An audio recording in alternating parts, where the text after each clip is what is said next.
Assalamualaikum warahmatullahi wabarakatuh. Alhamdulillahi rabbil alamin. Nashhadu an la ilaha illallah wahdahu la syarika lah wa nashhadu anna sayyidana Muhammadan abduhu wa rasuluhu alladzi la nabiyya ba'dah. Allahumma fasalli wa sallim wa barik wa karrim ala hadzal nabiyil azim ar-rasulil amin nabiyyina wa sayyidina Muhammadin wa ala alihi wa sahbihi wa dzurriyyatihi wa ummatihi ila yaumiddin wa ba'd.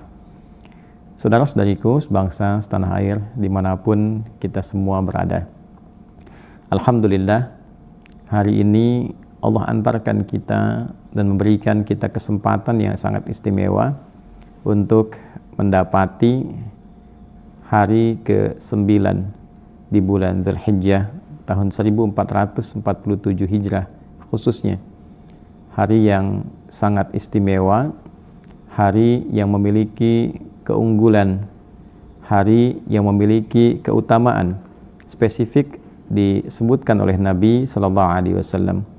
Tentu bagi kita umat Islam khususnya dimanapun berada, dituntut untuk mengetahui keistimewaan dimaksud demi mendapatkan semua itu dan menjadikannya sebagai bagian dari pedoman kehidupan kita serta bekal terbaik kita sebelum kembali kepada Allah Subhanahu wa Ta'ala.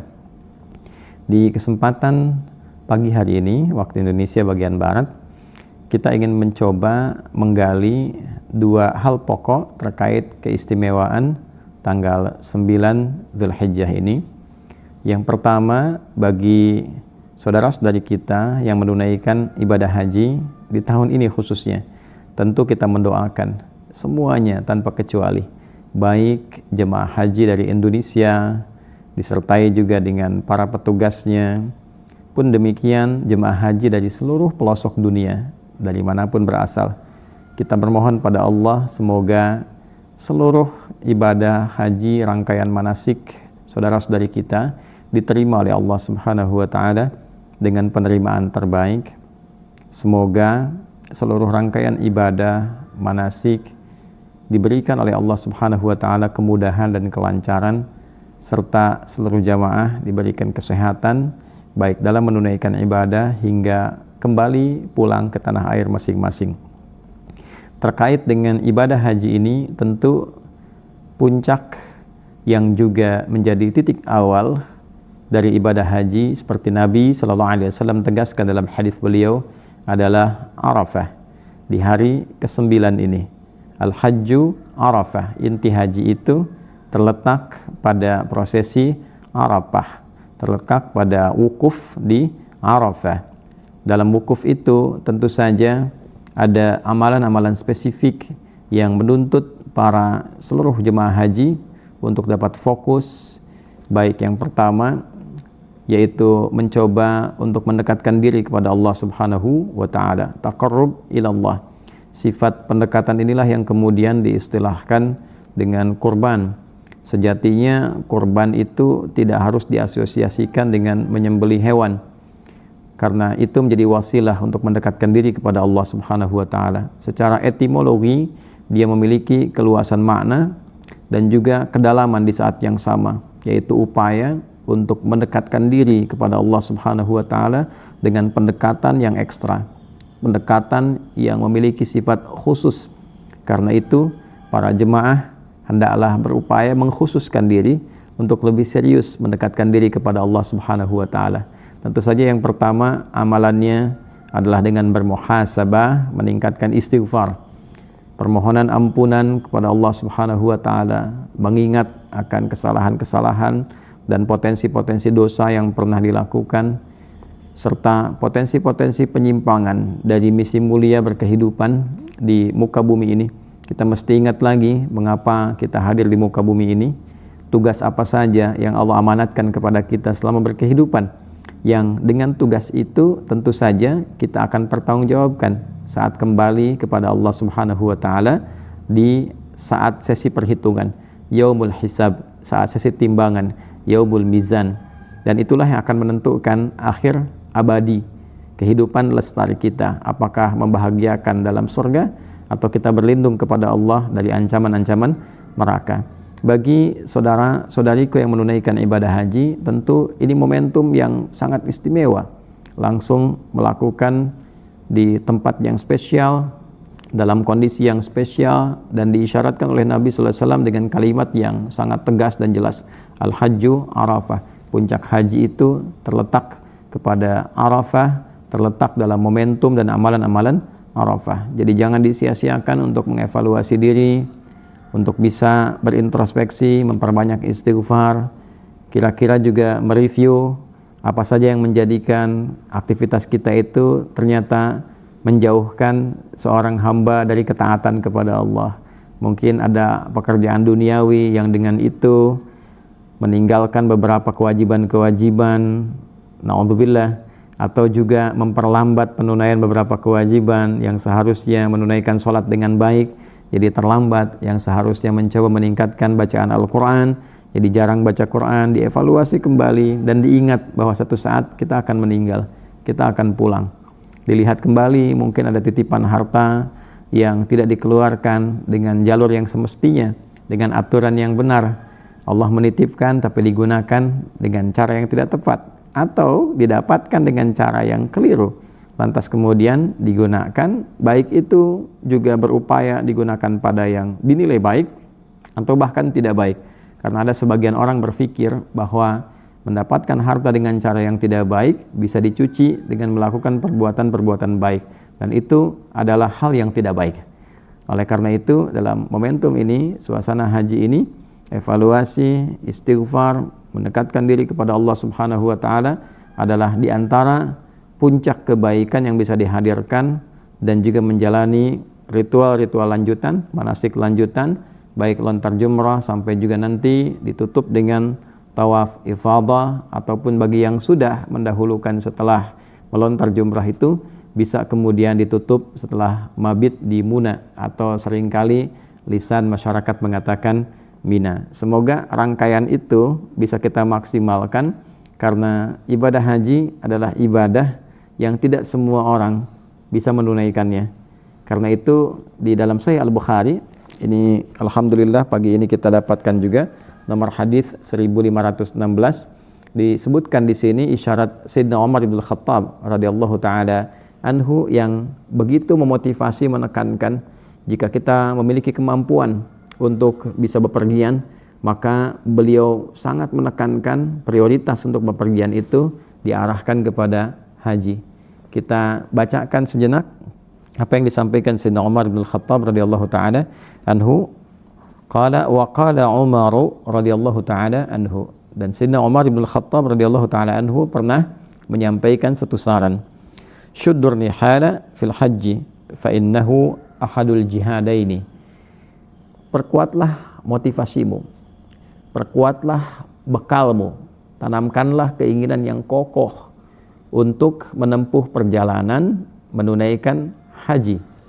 Jikapun Anda ingin bepergian jauh, rihlah, maka jadikan prioritas, kata Sayyidina Umar bin Khattab radhiyallahu taala anhu, jadikan prioritas dalam bepergian itu, dalam berihlah itu untuk menunaikan ibadah haji. Jadi bagi teman-teman yang senang jalan-jalan jauh, rihlah, ya, nah prioritas pertama itu coba siapkan untuk haji.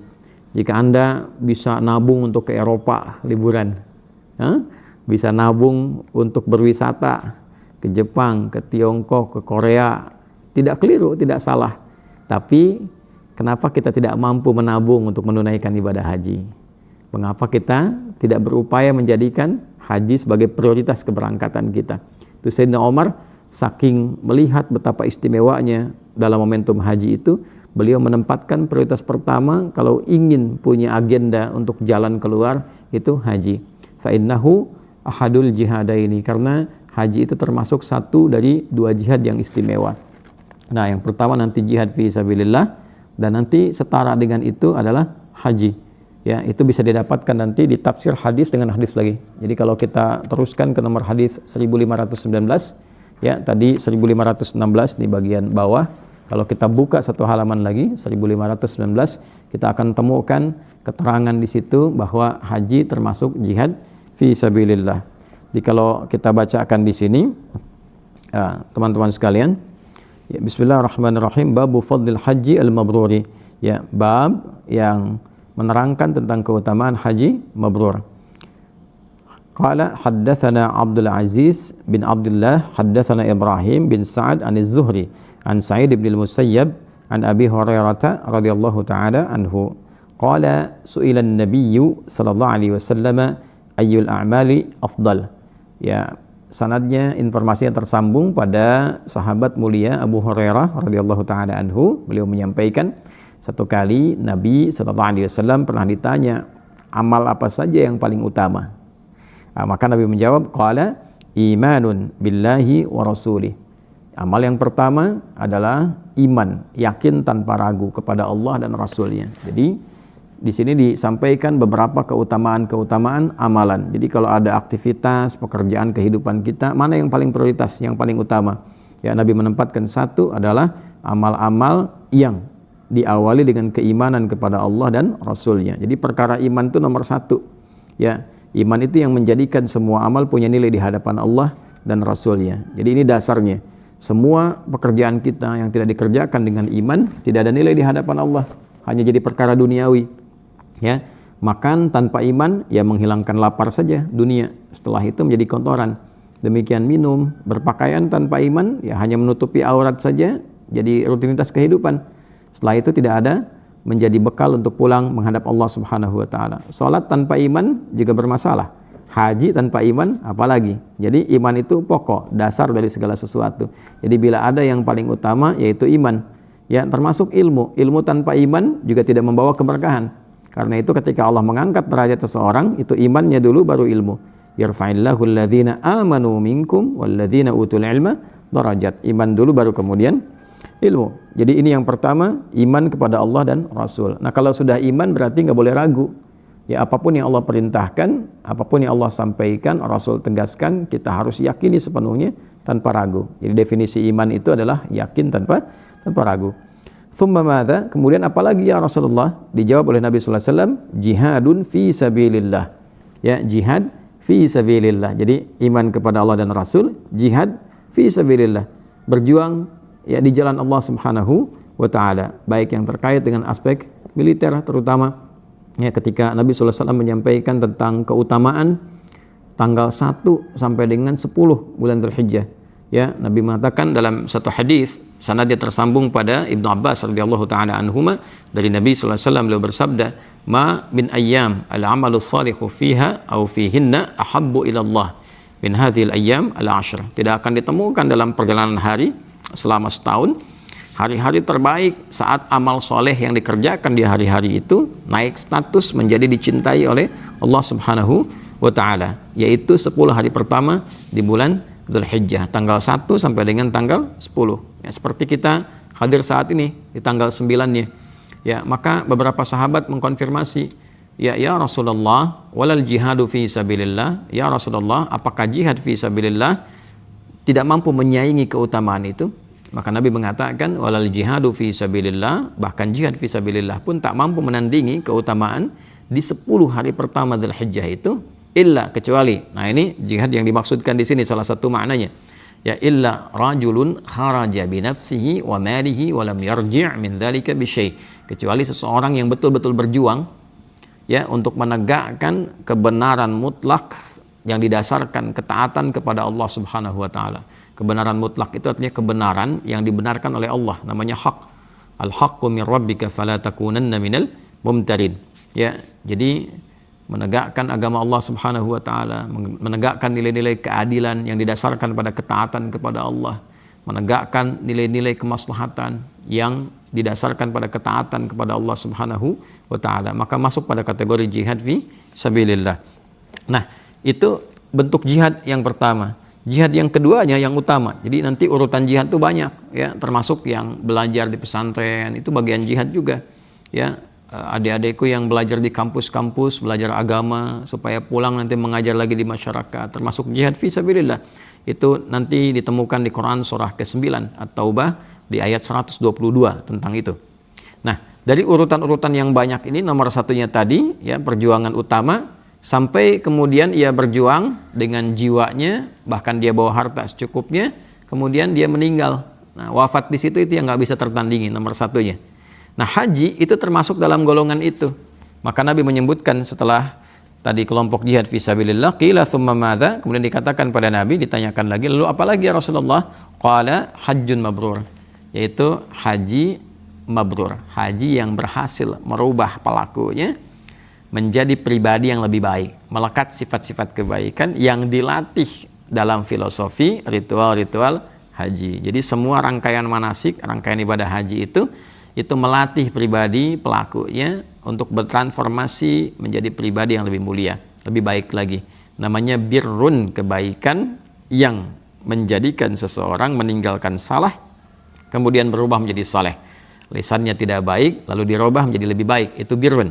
Nah, kalau birrun ini melekat sifat baiknya pada tubuh kita, pada pribadi kita, maka dia berubah menjadi mabrur.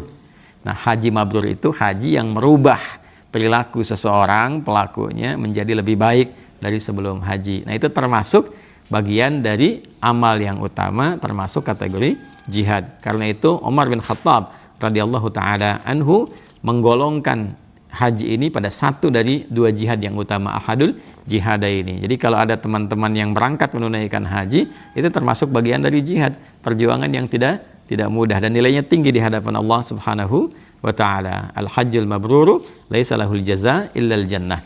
Jadi tidak ada yang setara pahalanya kecuali surga. Kalau hajinya mabrur dan dijaga sampai wafat.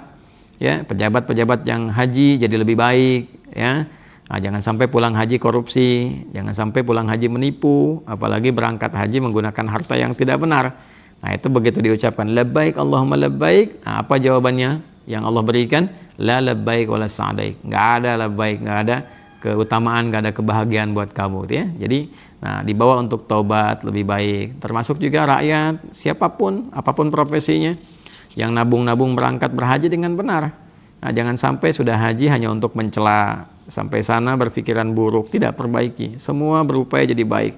Kemudian mendoakan, ya, doakan pribadi, doakan keluarga, doakan masyarakat, doakan bangsa, doakan negara, doakan semua penyelenggara supaya pada baik-baik. Ya, minimal nanti sudah ada satu ikhtiar, sudah ada satu upaya untuk bisa membuat orang itu menjadi lebih baik dengan izin Allah Subhanahu wa taala. Jadi kalau pulang nanti kepada Allah, hisab kita menjadi lebih ringan karena minimal sudah mendoakan. Ya. Nah, bagi yang tidak berangkat menunaikan ibadah haji, ada satu keutamaan lagi di hari yang sama khususnya. Ya, tanggal 9 ini, dan kita berada di dalamnya saat ini. Ya, kalau ini di Al-Bukhari, nah nanti di hadis Muslim kita temukan di nomor hadis 1162. Ya, dari Abu Qatadah Al-Harith, ya, Al-Harith bin Rabi'i radhiyallahu taala anhu. Nomor hadis 1162 di Sahih Muslim. Ya, jadi sanadnya nanti tersambung pada sahabat mulia Abu Qatadah radhiyallahu taala anhu. Nah, dari Nabi sallallahu alaihi wasallam. Ya, amalan pertama, teman-teman, ya, bagi yang tidak menunaikan ibadah haji, amalan pertama adalah dari Nabi SAW. Beliau pernah ditanya tentang puasa di tanggal 9 Dzulhijjah, puasa di momentum Arafah. Su'ilan Nabi sallallahu alaihi wasallam an siyami yaumi Arafah. Nabi SAW pernah ditanya tentang puasa di hari Arafah. Tentu ini mengacu pada yang tidak menunaikan ibadah haji. Bagi yang haji itu fokus untuk wukuf, ya, kontemplasi, memperbaiki diri. Nah, bagi yang tidak berhaji, maka Nabi mengatakan siyamu yaumi Arafah. Inni ahtasibu 'ala Allahi an yukaffira sanatal lati ba'dahu wa sanatal lati qablahu.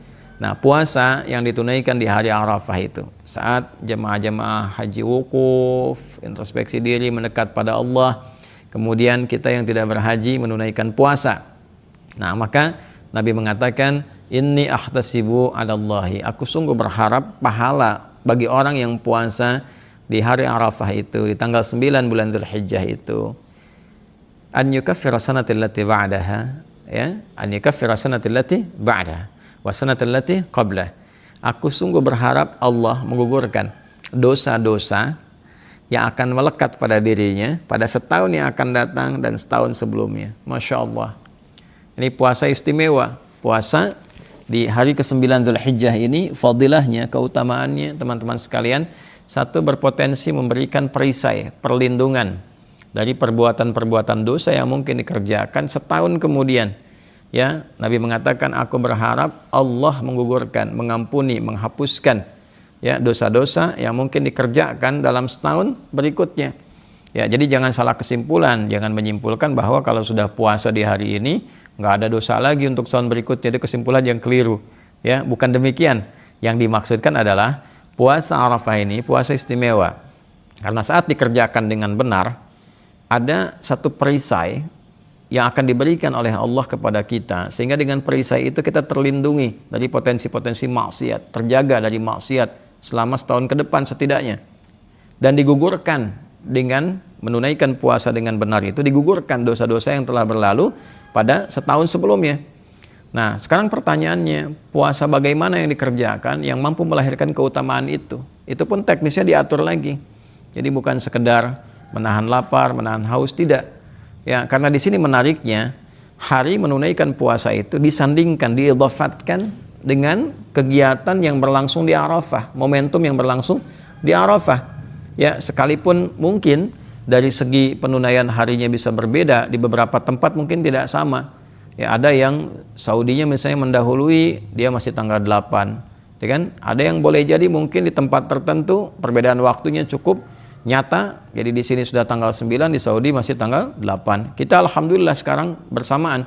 Kita tanggal 9, di sana pun tanggal 9. Ya, mereka menunaikan wukuf hari yang sama, kita beda sekitar 4 sampai 5 jam, ya. Kita mendahului di sini di Indonesia, tapi di hari yang sama tanggal 9. Nah, dalam momentum ini, maka ketika diidhafatkan, disandarkan antara hari dengan momentum yang terjadi saat Arafat, artinya ada isyarat bahwa apa yang dikerjakan orang wukuf di sana, tarik amalan itu oleh kita di sini saat menunaikan ibadah puasa. Itu poinnya. Jadi ketika yang di sana muhasabah, kita pun puasanya sambil muhasabah. Sambil istighfar, sambil ingat-ingat dosa apa di mata yang melekat, dosa di telinga yang melekat. Nah, itu dijalani saat puasa sambil istighfar. Ya, sambil muhasabah diri, introspeksi diri, mohon ampunan, mohon kebaikan, mohon bimbingan dari Allah, mohon taufik Allah Subhanahu wa taala. Itu yang kita jalani. Ya, karena itu beberapa ulama kemudian menyampaikan riwayat-riwayat yang sangat populer. Dari pagi itu ba'da subuh sudah mulai bertakbir, ya, yang anak pesantren sudah bertakbir. Kalau Idul Adha kan kita bertakbir di maghrib setelah kita berbuka, ya, setelah selesai atau sebagian dari ba'da isya mulai takbir Allahu Akbar, Allahu Akbar, Allahu Akbar. Nah, spesial untuk hari Arafah ini, spesial untuk 1 sampai tanggal 10 Dzulhijjah. Tanggal 9 itu sudah banyak yang bertakbir. Ba'da subuh sudah mulai bertakbir Allahu Akbar, Allahu Akbar, Allahu Akbar. Yang pertama, untuk mengungkapkan kebahagiaan dengan takbir ini bahwa ada anugerah besar nih. Ya, ada ampunan dari dosa-dosa, ada peluang yang sangat besar. Di takbir itu kan dibagi 3 nanti. Ya, ada takbir yang terkait dengan ibadah, seperti kita sholat dibuka dengan takbir. Ada takbir terkait dengan perjuangan, seperti orang berangkat berjihad menggunakan kalimat takbir. Ya, ada para pejuang kita dulu, ya, pejuang kita itu mereka berjuang dengan takbir, kalimatnya Allahu Akbar, Allahu Akbar. Sehingga di preambul Undang-Undang Dasar itu juga kita mengungkapkan kalimat Allah Maha Besar. Ya, di situ atas berkat rahmat Allah yang Maha Kuasa. Allah Maha Kuasa itu Allahu Akbar. Ya, yang dengan didorongkan oleh keinginan luhur. Itu kalimat yang melegenda yang ditampilkan dalam pembukaan Undang-Undang Dasar 1945. Ya, kita tarik lagi kembali kepada topik kita. Nah, teman-teman sekalian, itu yang kedua. Jadi takbir pembuka dalam ibadah, ada takbir juga dalam perjuangan. Ketiga, takbir ungkapan kebahagiaan. Walitukabbirullaha ala ma hadakum. Demikian isyarat di Al-Baqarah ayat 185. Ketika kita menuntaskan saum Ramadan, kita bertakbir karena bahagia. Ramadannya selesai, kita dapat hidayah selama Ramadan, ya, dapat pedoman-pedoman yang merubah kehidupan kita menjadi lebih baik. Ya, demikian. Pada tanggal 9 Dzulhijjah ada keutamaan, keistimewaan ditampilkan oleh Allah. Ini ada peluang melalui lisan Nabi sallallahu alaihi wasallam. Ada peluang dosa-dosa diampuni, ya, kegiatan dievaluasi, ke depan jadi lebih baik. Banyak orang mengatakan pengen baik, pengen hijrah. Nah, ini momentumnya. Ketika diberikan pedomannya, kita bersyukur, terima kasih ya Allah. Dapat anugerah yang sangat besar nih, dosa diampuni, ke depan dijaga. Lalu kita bertakbir, Allahu Akbar, Allahu Akbar, Allahu Akbar. Terima kasih ya Allah, terima kasih. Terima kasih diberikan kesempatan jadi hamba yang lebih baik lagi, hamba yang lebih baik lagi. Kemudian perbanyak kalimat-kalimat tauhid. ya la ilaha illallah wahdahu la syarikalah lahul mulku wa lahul hamdu wa huwa ala kulli syai'in qadir. Itu dalam satu riwayat yuhyi wa yumit wa huwa ala kulli syai'in qadir. Nah, biasanya para ulama memberikan satu gambaran amalan ini dilakukan, ya zikir yang ini la ilaha illallah wahdahu la syarikalah lahul mulku wa lahul hamdu wa huwa ala kulli syai'in qadir, itu dari ba'da asar khususnya sampai menjelang maghrib.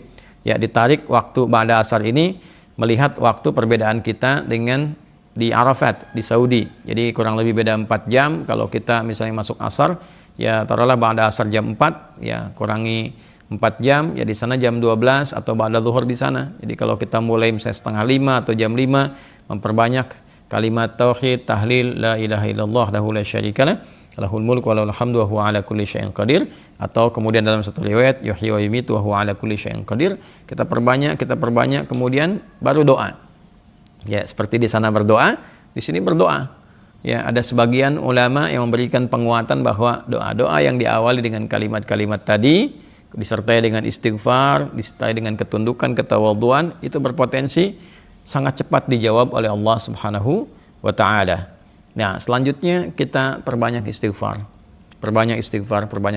sampai kemudian tiba waktu maghrib, tiba waktu berbuka, dan kita lihat bagaimana perubahan terjadi pada diri kita.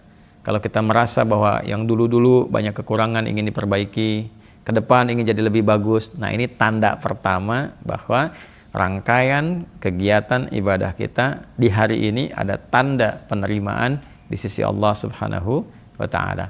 Teman-teman, tidak banyak yang ingin disampaikan di hari ini. Ini pun live, kita memaksakan diri untuk bisa berbagi karena ini momen yang sangat penting, yang kurang lebih bagi kami para ulama mesti memaksa diri untuk berbagi sehingga keutamaan ini bisa didapatkan oleh semua kita. Bagi yang mungkin belum sempat menunaikan puasa di hari ini, tidak mengapa memperbanyak zikir. Ayo zikir, evaluasi diri. Ya, zikir itu mengingat Allah, perbanyak amal-amal kebaikan. Nanti amal sosialnya dengan harta boleh disiapkan. Teman-teman bisa bersedekah, bisa berbagi, atau yang sudah siap untuk penyembelihan hewan dalam rangka mendekatkan diri pada Allah. Makanya disebut kurban, hewan kurban, hewan yang disiapkan untuk mendekatkan diri kepada Allah, ya. Jadi dikorbankan hewan itu untuk berkurban, untuk mendekatkan diri kepada Allah Subhanahu wa taala. Silahkan, mungkin ada yang sudah menyiapkan kambing, sapi. Ini ada sama ikut ya, ikut dari subuh tadi ikut mau apa kurbannya, sapi. Insyaallah baik ya. Jadi nanti silahkan teman-teman kita siapkan, mudah-mudahan diridhai Allah di pagi hari ini sampai dengan kita bisa selesaikan sampai maghrib, kemudian berupaya menjadi lebih baik untuk ke depan. Dan tentu saja saya mengajak untuk saling mendoakan. Kami mohon doa sekaligus minta maaf dan minta maaf. Tentu saja akan ditemukan, bukan bila, tapi tentu saja akan ditemukan kekurangan, kesalahan, kekhilafan yang terjadi sampai detik ini. Dengan segala kerendahan hati, saya pribadi mewakili keluarga dan juga keluarga di Quantum Akhirat Institute menyampaikan permohonan maaf yang sebesar-besarnya. Semoga kelapangan untuk memaafkan itu menjadikan kemudahan bagi kami untuk mendapatkan rahmat dan maghfirah di sisi Allah Subhanahu wa ta'ala. Demikian juga kita mendoakan teman-teman semua, semoga dirahmati Allah, semoga bangsa kita, negara kita, masyarakat kita dijaga oleh Allah Subhanahu wa ta'ala. Para pejabat, para pemimpin, para birokrat semuanya diberikan hidayah oleh Allah untuk menjadi lebih baik, mengantarkan pada kebaikan dalam kehidupan berbangsa bernegara. Semoga urusan-urusan yang sulit diringankan oleh Allah, yang sakit disembuhkan oleh Allah Subhanahu wa ta'ala, dan semoga hajat-hajat kebaikan dunia akhirat kita dikabulkan dengan pengabulan terbaik yang diberikan oleh Allah Subhanahu wa ta'ala. Allahumma taqabbal minna innaka antas samiul alim wa tub alaina innaka antat tawwabur rahim. Allahumma inna tubna ilaika taubatan nasuha. Allahumma ighfir lana dhunubana wa kaffir 'anna sayyi'atina waj'al baqiyata hayatina hayatan thayyibah wa akhir wafatina husnal khatimah.